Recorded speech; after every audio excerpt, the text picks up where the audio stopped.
नमस्कार, मैं हूं प्रियंका संभव और आप देख रहे हैं पहरेदार, देश का एकमात्र शो जो करता है कंज्यूमर की बात। जानिए अपने हक की ताकत और लड़िए हमारे साथ अपने हक की लड़ाई। पहरेदार में आज कंज्यूमर ने बुक की लाखों रुपए की लग्जरी कार पोर्शे, पर लाखों की कार पर मिली टके की डीलिंग। कार देने में डीलर कर रहा है आनाकानी, लगवा रहा है चक्कर और इंतजार लंबा खिंचता जा रहा है। पैनासोनिक की परफॉर्मेंस पर किया भरोसा, घर के लिए खरीदे 2 पैनासोनिक के प्रोडक्ट, लेकिन जल्द ही इन प्रोडक्ट्स ने छोड़ दिया कंज्यूमर का साथ। और वारंटी के दौरान खराब हुआ नोकिया का फोन, लेकिन इस वारंटी पीरियड के दौरान ही नोकिया सर्विस सेंटर इस फोन को ठीक नहीं कर पाई। लेकिन शुरुआत करेंगे लग्जरी कार के साथ, जिसका शौक हम सभी को है।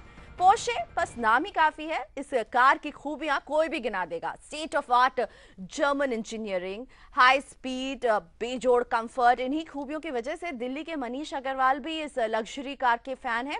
पोर्शे ने जैसे ही अपनी नई कार कैन लॉन्च की, मनीष जी ने कार खरीदने का मन बना लिया। अगस्त 2011 में बुकिंग के वक्त पोर्शे के भारतीय डीलर श्रेयांस मोटर ने वादा किया कि कार की डिलीवरी कुछ महीने में हो जाएगी, और इन कुछ महीनों की डेडलाइन थी 5 महीने, यानी जनवरी 2012 तक इन्हें कार मिलनी थी। लेकिन जनवरी 2012 की डेडलाइन जब गुजर गई, तब मनीष ने पोर्शे के डीलर श्रेयांस मोटर से पूछताछ शुरू की, और अभी तक मनीष अग्रवाल अपनी लग्जरी कार का इंतजार ही कर रहे हैं। हमारे साथ मौजूद है मनीष अग्रवाल मेरे स्टूडियो में।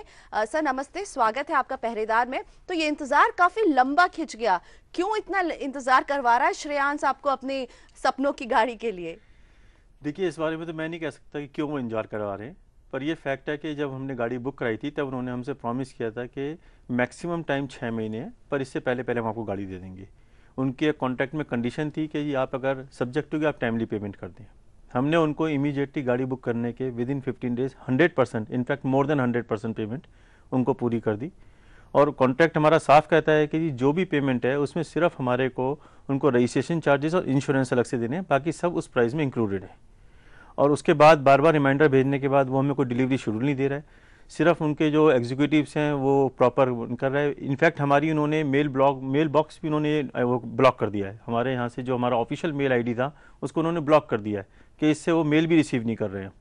तो उसका हमें खुद ही नहीं पता चल रहा है कि व्हाट एग्जैक्टली दे वांट और क्या वो उनके दिमाग में क्यों नहीं दे रहा है गाड़ी। तो इन्होंने अदा की 77 लाख रुपए कार की पूरी कीमत, लेकिन इन्हें उस कार के एवज में इंतजार मिला है अभी तक कुछ पता ही नहीं चल रहा है। 5 महीने का इंतजार 10 महीने में बदल गया, और मनीष की कार कहां है मनीष को नहीं पता, पोर्शे को भी यहां तक कि नहीं पता।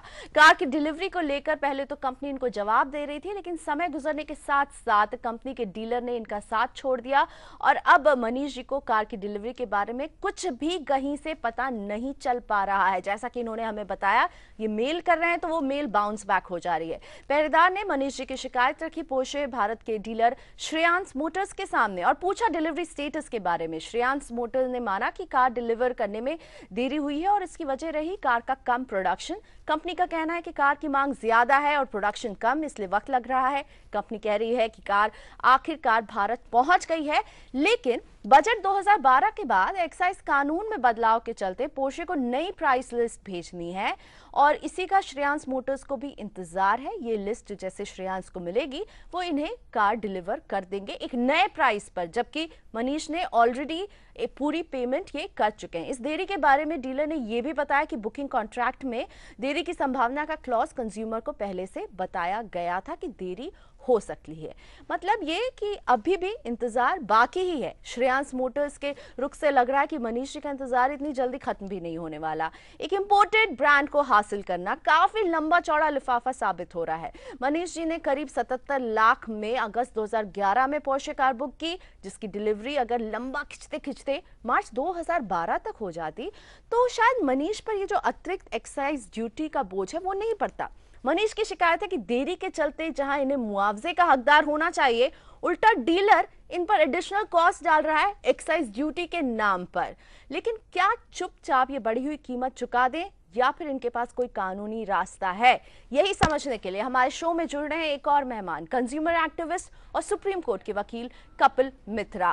कपिल जी नमस्ते, स्वागत है। आपसे समझना चाहूंगी, मनीष अग्रवाल का केस सुना आपने, मनीष जी के लिए क्या रास्ता बचता है? क्या इनकी गलती है कि गाड़ी इन्हें देर से मिल रही है? डीलर की गलती है जो हमें साफ दिख रही है। तो इसमें डीलर की जिम्मेदारी कितनी है और इन पर कितना बोझ रहता है कि ये ज्यादा कीमत अदा करें? फैक्ट्स बिल्कुल मनीष जी के साथ में है।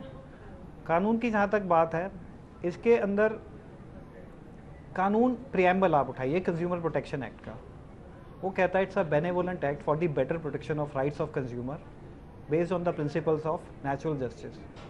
तो कॉमन सेंस है कि एक गाड़ी बुक कराई है, 15 दिन में 100% से ज़्यादा उसने पेमेंट कर दी है, आपने एक कमिटमेंट करी कि जनवरी 2011 में दे देंगे, जनवरी का उसके बाद में मुझे जो बताया गया था कि आपके पास मेल्स आई हैं कि गाड़ी अब उनके पास खड़ी हुई है, वो डिलीवर नहीं कर रहे इसलिए कि वहाँ से कोई प्राइस लिस्ट आनी है।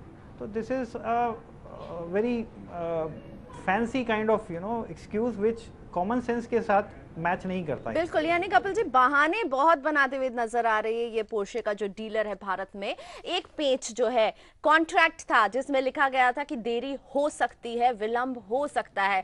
तो क्या ये कॉन्ट्रैक्ट मनीष जी के केस को वीक करेगा? और अगर स्पेसिफिकली पूछें मनीष जी का अगला कदम क्या होना चाहिए कानूनी तौर पर? बट देरी एक रीजनेबल देरी समझ में आती है, फिर उसके बाद देरी होने के बाद में आप अपनी एक कमिटमेंट करते हो कि मैं जनवरी 2011 में दे दूंगा, तो वो अपने ही कॉन्ट्रैक्ट पर they have superseded it legally. वो अपने ही कॉन्ट्रैक्ट में उन्होंने एक नया प्रॉमिस उसमें ऐड कर दिया, तो उसकी देरी की कोई बात नहीं रह जाती, एक कमिटमेंट हो गई है, अब देरी की बात नहीं रही है। और मनीष जी क्या कर सकते हैं? मनीष जी के पास पूरी पावर है, यहाँ के कंज्यूमर लॉज जो हैं वो पूरे मनीष जी के साथ में है, कंज्यूमर के साथ में है। Deficiency in service, unfair trade practice, malpractice का केस इस पर डीलर पर, कंपनी पर बनता है और इसके अंदर उनको मुआवजा में पूरी गाड़ी तो ले ही लें, दे रहा है दुरुस्त है, लेकिन गाड़ी लेने के साथ साथ पूरी गाड़ी की कीमत विद इंटरेस्ट, मेंटल एग्नी, हैरेसमेंट का केस डालें। ऐसा केस होना चाहिए कि वो पूरे देश में पता लगे कि यहाँ कानून की ताकत क्या है। Consumer should not be taken for a right. जहाँ एक कंज्यूमर किंग होना चाहिए तो he is treated as a pauper. In this case even a rich consumer, Porsche एक लग्जरी कार है, 77 लाख की कार है, एक रिच कंज्यूमर के साथ अगर ट्रीटमेंट ऐसा है और अगर उसको इंसाफ नहीं मिलता तो आम जनता, आम कंज्यूमर कहाँ ठहरेगी? ये इसका हमें देखना है ज़रूर। मैं उम्मीद करता हूँ कि कंज्यूमर फोरम इसके अंदर स्ट्रिक्ट एक्शन, स्ट्रिक्ट ऑर्डर देगा। शुक्रिया कपिल इतने सारी बातें बताने के लिए और कहीं ना कहीं मनीष जी का हौसला बढ़ाने के लिए। और जैसा कि कपिल ने कहा कि कंज्यूमर इज किंग और कंज्यूमर के पास सारे पावर्स है, क्योंकि कंज्यूमर सही है, वो बस अपनी हक की मांग कर रहा है। पोर्शे की गाड़ी बुक की है उसने और उसके लिए इंतजार खिंचता जा रहा है। मनीष, आपने सुना, लीगल एक्सपर्ट कह रहे हैं कि पूरा केस आपके हक में है। अगला कदम आप क्या उठाने वाले हैं? थैंक यू कपिल जी आपकी एडवाइस के लिए। देखिए, हमारे पास परसों आपकी इंक्वायरी के बाद एक लेटर आया है उनका, जिसमें उन्होंने लिखा है कि जी आप हमें 20 लाख रुपए और एक्स्ट्रा दीजिए। इनफैक्ट कंपनसेशन देने की जगह डिले के उन्होंने 20 लाख रुपए और एक्स्ट्रा हमसे डिमांड की है। तो नेचुरली हमारे पास अब कोई रेमेडी नहीं रह गई है इसके अलावा कि कोर्ट जाने के, तो हम लोग कंज्यूमर कोर्ट में जाएंगे और उनसे अपना जो भी हमारे राइट्स बनते हैं। अब क्वेश्चन सिर्फ ये नहीं कि गाड़ी लेना, अब क्वेश्चन है कि जिस तरीके से उन्होंने हरेसमेंट की है, इस तरह की हरेसमेंट उन्होंने और काफ़ी क्लाइंटों को रखी है। इनफैक्ट जो हमें पता चला है, इनकी अपनी जो है वो भी कैंसिल हो गई है डीलरशिप। पोर्शे ने श्रेयांश की डीलरशिप भी कैंसिल कर दी है इसी चीज़ को लेके। तो हम उन पर जो भी मैक्सिमम बेस्ट लीगल कोर्स हो सकता है वो हम करेंगे उनके ऊपर। यानी कि बहुत बड़ा सवाल या निशान इस पूरे डीलर के वर्किंग स्टाइल पर। लाखों की गाड़ी बेच रहा है और जाहिर तौर पर एक कंज्यूमर बेस उसका ऐसा है जो कि उन लाखों की गाड़ी को अफोर्ड कर सकता है, लेकिन ये डीलर किस तरह से इस कंज्यूमर को ट्रीट कर रहा है, चाहे कंज्यूमर रिच हो या पुअर हो, लेकिन कंज्यूमर अगर पैसे अदा कर रहा है एक प्रोडक्ट के लिए तो उसका हक है कि उसे वो प्रोडक्ट मिले। बहुत शुक्रिया मनीष अग्रवाल हमारे स्टूडियो में आने के लिए, और हम उम्मीद करते हैं आप अपनी हक की लड़ाई को आगे बढ़ाएंगे और जीत कंज्यूमर की होगी। पहरेदार में इसी के साथ वक्त है ब्रेक का। आगे पुरानी कार को बदल कर लीजिए नई कार, साथ में 20,000 रुपए का एक्सचेंज बोनस। हुंडई की स्कीम के लपेटे में आ गए सतना के सुनीत कुमार निगम।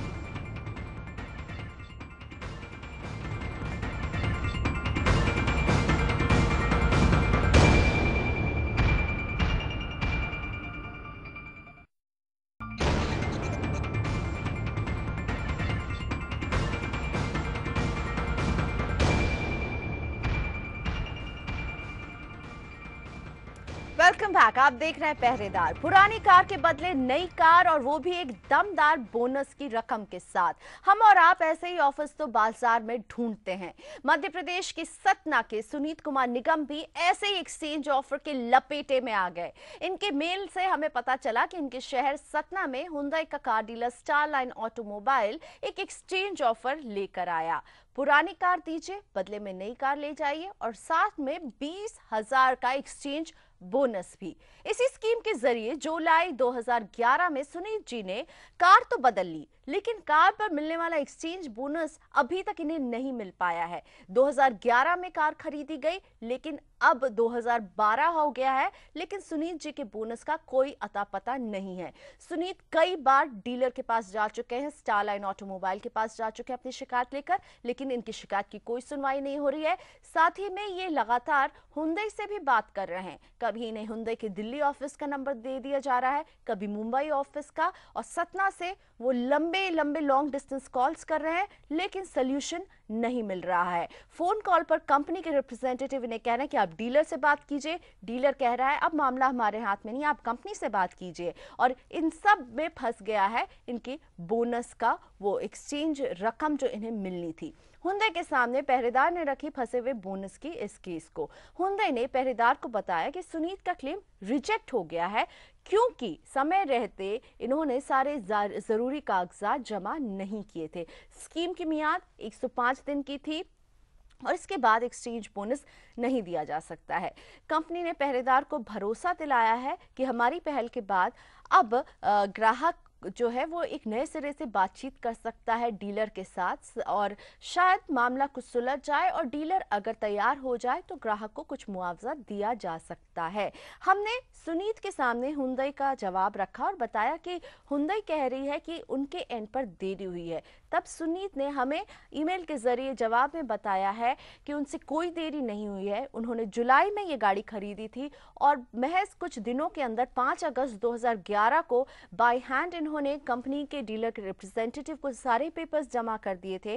साथ ही में एक प्रिकॉशन लेते हुए इन्होंने सारे कागजात डीलर के पास कुरियर के जरिए भी भेजा था, यानी इन्होंने सेफ्टी का कदम भी उठाया था, बाय हैंड भी डीलर के रिप्रेजेंटेटिव को दिया था और कुरियर भी दिया था। तो सवाल ही नहीं उठता कि उनसे देरी हुई है, और इन्हें कहा गया था 45 दिन में जमा करना है, इसलिए उन्होंने महज कुछ 15-20 दिन के अंदर ही सारे पेपर्स जमा कर दिए, लेकिन अभी तक इन्हें एक्सचेंज बोनस नहीं मिला है। और अब कंपनी की दलील कि ये बोनस के लिए इंटाइटल्ड ही नहीं है। कहीं ना कहीं डीलर, कंपनी और कंज्यूमर के बीच ये एक्सचेंज बोनस का मामला उलझ गया है। डिस्काउंट, ऑफर्स, बोनस, ये कुछ स्कीम्स हैं जो मैग्नेट यानी चुंबक की तरह कार कंपनियों के लिए ग्राहक खींचने का काम करती हैं। खास तौर पर जब कार कंपनियों की बिक्री पर इतना दबाव दिख रहा है, ऊपर से पेट्रोल की ऊंची कीमतें लोगों को कार से दूर कर रही हैं, तो दुकान तक ग्राहक को खींचने के लिए इस तरह के ऑफर्स ही काम आते हैं। पर इन ऑफर्स का वादा अगर पूरा नहीं किया जाएगा तो ऑटो कंपनियां इस बात को भी समझ लें कि ये ग्राहक वापस नहीं आने वाले, कम से कम आपके ब्रांड के पास तो कहते ही नहीं, वो ब्रांड जो वादा नहीं पूरा कर रही हैं। ले बढ़ते हैं अगली शिकायत की तरफ। दिल्ली के दानिश उमर को पैनासोनिक कंपनी की जापानी टेक्नोलॉजी काफी पसंद आई। इन्होंने अपने घर के लिए पैनासोनिक के 2 प्रोडक्ट खरीद लिए। इन्होंने मेल के जरिए हमें बताया कि इन्होंने पैनासोनिक का 32 इंच का LCD टीवी खरीदा, साथ में रेफ्रिजरेटर भी। लेकिन ये खरीदारी समझदारी भरी नहीं रही। कुल मिलाकर 58,000 रुपए का खर्चा, और इस खर्चे की हवा निकल गई। एक के बाद एक टीवी और फ्रिज दोनों ने जवाब दे दिया। कुछ महीने ठीक काम करने के बाद टीवी में खराबी आ गई। इस पर कुछ भी देखना नामुमकिन हो गया। दानिश की माने तो इनके फ्रिज का हाल भी काफी बुरा है। कंपनी को कई बार इन दोनों प्रोडक्ट की शिकायत कर चुके हैं, लेकिन अभी तक इनकी परेशानी दूर नहीं हुई है और दानिश चाहते हैं कि पहरेदार के जरिए इनकी आवाज कंपनी तक पहुंचे। दानिश ने हमें काफी लंबी चौड़ी नाराजगी भरी मेल भेजी है, जिसमें इनका गुस्सा साफ दिख रहा है, और गुस्सा भी वाजिब है। करीब 60,000 रुपए का खर्चा और दोनों ही प्रोडक्ट खराब निकले तो कंज्यूमर क्या करे।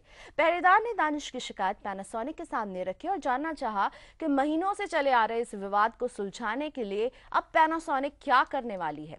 पहरेदार की पहल के बाद पैनासोनिक ने बताया है कि खराब एलसीडी टीवी के बदले कंपनी ग्राहक को नया एलसीडी टीवी तुरंत मुहैया कराएगी। लेकिन जैसा कि दानिश के मेल से हमें पता चला, वो एलसीडी टीवी के एवज में एलईडी टीवी चाहते हैं, और अगर दानिश आपको एलईडी टीवी चाहिए तो पैनासोनिक ने साफ तौर पर लिखा कि आपको एक प्राइस डिफरेंस अदा करना पड़ेगा, लेकिन एलसीडी के बदले एलसीडी आपको मुफ्त में दिया जाएगा। जहां तक आपके रेफ्रिजरेटर की बात है, उसमें जो खराबी है वो कंपनी कह रही है कि उसे वो एक नए सिरे से फिर से ठीक करके आपको देगी, ताकि आपको आगे जाकर परेशानी नहीं हो। एक तरह से आपसे एक मौका मांग रही है कि आप फ्रिज की फंक्शनिंग को देखते हुए उसको ठीक करने का मौका पैनासोनिक को दीजिए, और पैनासोनिक आपकी सारी परेशानी दूर करने के लिए तैयार है। तो दानिश जी, फिलहाल पैनासोनिक आपके लिए 2 रास्ते लेकर आई है दोनों ही प्रोडक्ट्स के लिए, और उनका वादा है कि वो दोनों ही प्रोडक्ट्स आपको सही सलामत स्थिति में मिलेंगे और अच्छे से काम भी करेंगे, और आपको एक मौका देना होगा पैनासोनिक को अपने आप को प्रूव करने का। और अगर पैनासोनिक इस बार भी प्रूव नहीं कर पाती तो हम फिर आपके लिए यहाँ पर हैं। हम आपके इस केस को आगे फिर से उठाएंगे और पैनासोनिक से मांगेंगे जवाब कि आपको दूसरा मौका देने के बाद भी आप क्यों चूक गए। तो एक बार ये मौका एलसीडी के बदले एलसीडी लीजिए, फ्रिज की फिर से सर्विसिंग करवाइए, और अगर फिर चुकेगी पैनासोनिक तो पहरेदार में हम खबर लेंगे पैनासोनिक की। फिलहाल वक्त है ब्रेक का। ब्रेक के बाद पहरेदार उठाएगा नोकिया के ग्राहक की आवाज। वारंटी के दौरान सर्विस सेंटर ने क्या कंज्यूमर को अनसुना। 1 साल बाद क्या नोकिया सुधारेगी अपनी इस भूल को।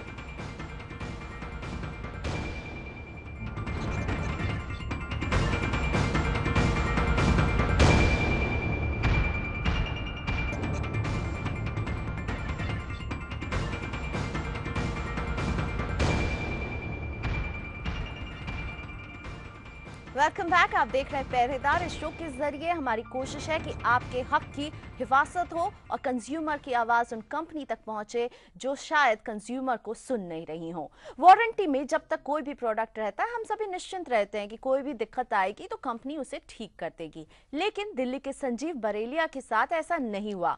संजीव जी का नोकिया फोन वारंटी पीरियड में खराब तो हो गया, लेकिन वारंटी के दौरान ठीक नहीं हो पाया। ऐसा क्यों हुआ, जानते हैं संजीव जी से। बताने के लिए हमारे साथ दिल्ली से ये फोन लाइन में खुद शामिल हो रहे हैं। संजीव जी नमस्ते, क्या शिकायत है आपको नोकिया से और क्यों नहीं ये ठीक हो पाया उस वारंटी पीरियड के दौरान ही आपका फोन? प्रियंका जी, मैंने जो मोबाइल परचेज किया था वो वारंटी पीरियड खराब हो गया और सबमिट किया, उसके बाद भी कितनी बार कर चुका हूँ, ठीक नहीं होता।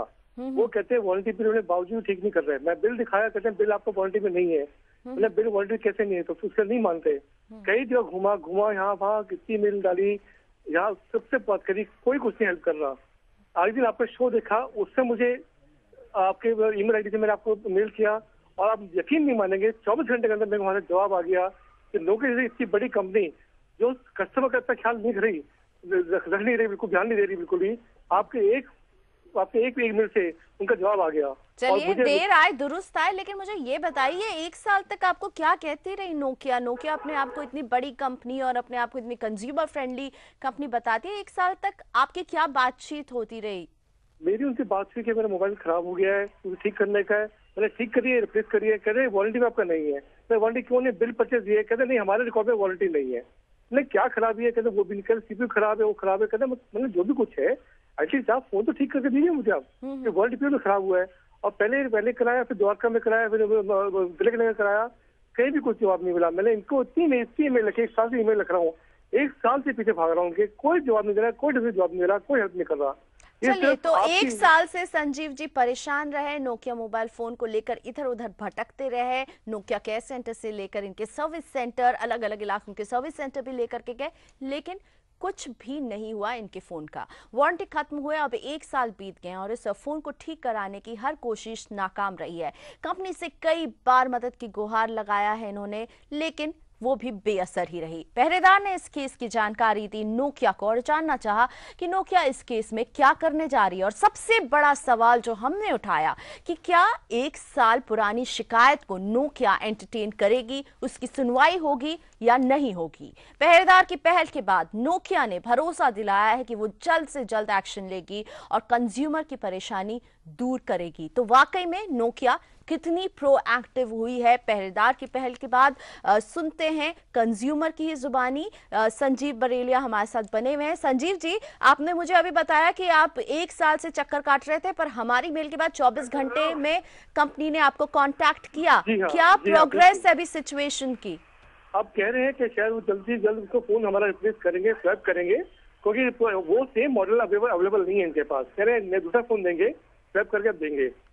लेकिन आपसे बात भी करते हुए नजर आ रहे हैं, जो अब तक शायद आपकी सुन भी नहीं रहे थे। जी हाँ, आपके मेल के बाद में उनका रिस्पांस आया, उनके हेड का फोन आया, उनके सर्विस सेंटर जाके बात की, वो बड़े तमीज से पेश आए, बहुत अच्छे से बात करी। और मुझे लगता है कि आपके इन्वॉल्वमेंट के बीच में आते ही मेरा शायद कुछ सोल्यूशन मुझे मिल जाए, जो कि नोकिया ने 1 साल से इतनी बड़ी कंपनी, रेप्यूटेड कंपनी होने के बावजूद एक कंज्यूमर के साधारण आदमी की कोई बात नहीं सुनी। मैं बहुत शुक्रगुजार हूँ। लेकिन अब सुन रही है नोकिया आपकी बात, हम बस एक जरिया बने आपकी बात उन तक पहुंचाने का। शुक्रिया संजीव जी हमारे साथ जुड़ने के लिए। लग रहा है कि संजीव जी को अब अपनी इस पुराने खराब नोकिया फोन के बदले नया नोकिया फोन मिल जाएगा और हम इनसे अपडेट लेते रहेंगे कि इन्हें ये फोन मिला या नहीं। आखिर इनका हक बनता है एक नए फोन पर। पहरेदार में आज बस इतना ही। वैसे अगर आपकी भी किसी शिकायत की सुनवाई नहीं हो रही है तो आप अपनी शिकायत हमें भेज सकते हैं। ईमेल करें pehredar@network18online.com पर या फिर SMS करें, अपनी शिकायत लिखें, इस स्पेस देकर PEH लिखकर भेज दें 51818 पर। इसके अलावा आप फेसबुक पर Facebook/टाइप करके पहरेदार लिख करके जुड़ सकते हैं हमारी इस खास मुहिम से। हमें यही आज इजाजत दीजिए। अगले हफ्ते पहरेदार फिर हाजिर होगा आपको आपका हक दिलाने के लिए। नमस्कार।